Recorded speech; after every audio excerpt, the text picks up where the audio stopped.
गुजरात के राजकोट में एक रेस्टोरेंट है जिसने एक अनोखा ऐलान किया है।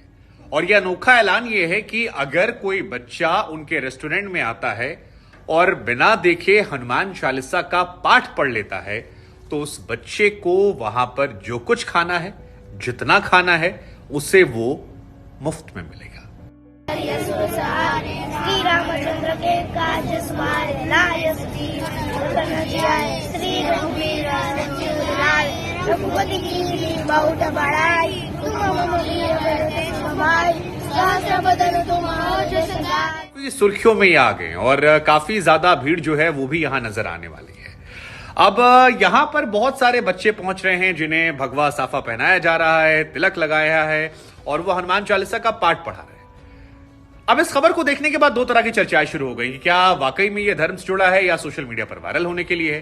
क्योंकि सोशल मीडिया के दौर में अगर आपको बिजनेस धंधा आगे बढ़ाना है तो फिर आपको कुछ क्रिएटिव करना पड़ता है। और गुजरातियों के बारे में तो वैसे ही बनाता है कि उनका दिमाग जो है वो बहुत शार्प होता है। लेकिन ये सवाल जब इस रेस्टोरेंट के मालिक से पूछा गया कि अरविंद भाई आप वायरल होने के लिए तो ऐसा नहीं कर रहे हैं, तो उन्होंने कहा नहीं जी, वायरल होने के लिए नहीं है और ये ऑफर नया रेस्टोरेंट है इसलिए भी नहीं है। ये ऑफर लाइफ टाइम है, अनलिमिटेड रहेगा, जिंदगी भर में चलाऊंगा जब तक ये रेस्टोरेंट है। और इसके पीछे मेरा लॉजिक ये है कि मैं सनातन परंपरा को मानने वाला हूं।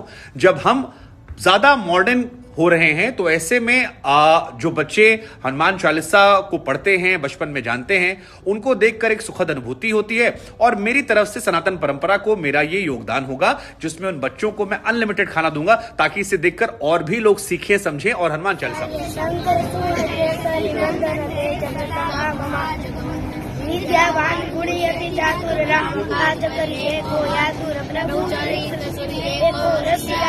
वैसे गुजरात की बात की जाए तो वहां पर हनुमान जी के और राम जी के भक्त बहुत सारे हैं। मेरा व्यक्तिगत अनुभव भी जो रहा जब मैं गया था तो आप जैसे ही बताइए कि आप अयोध्या से हैं, लोग आपको तपाक से गले लगा लेते थे। लेकिन यहां पर रेस्टोरेंट मालिक ने बताया कि मेरा जो उद्देश्य है वो ये है कि कम से कम 1 लाख लड़कों को मुझे आने वाले समय में हनुमान चालीसा पाठ याद करवाना है। और इस वीडियोस के जरिए जब वायरल होंगे तो वो इंस्पिरेशन लेकर यहां पर आएंगे। उनसे ये भी पूछा गया कि कहीं ऐसा तो नहीं है कि सोशल मीडिया पर, क्योंकि आप थोड़ा अलग करते हो और धंधे के बारे में कहा जाता है कि जब तक थोड़ा डिफरेंट ना करें, कुछ नया अप्रोच ना करें, लोग आकर्षित नहीं होते, तो आप इसलिए तो नहीं वायरल हो रहे। उन्होंने कहा नहीं, ऐसा मेरा कोई भी लॉजिक नहीं है। मैं हनुमान जी का परम भक्त हूं और मेरे रेस्टोरेंट में आने वालों को हम गमछा पहनाते हैं, तिलक लगाते हैं।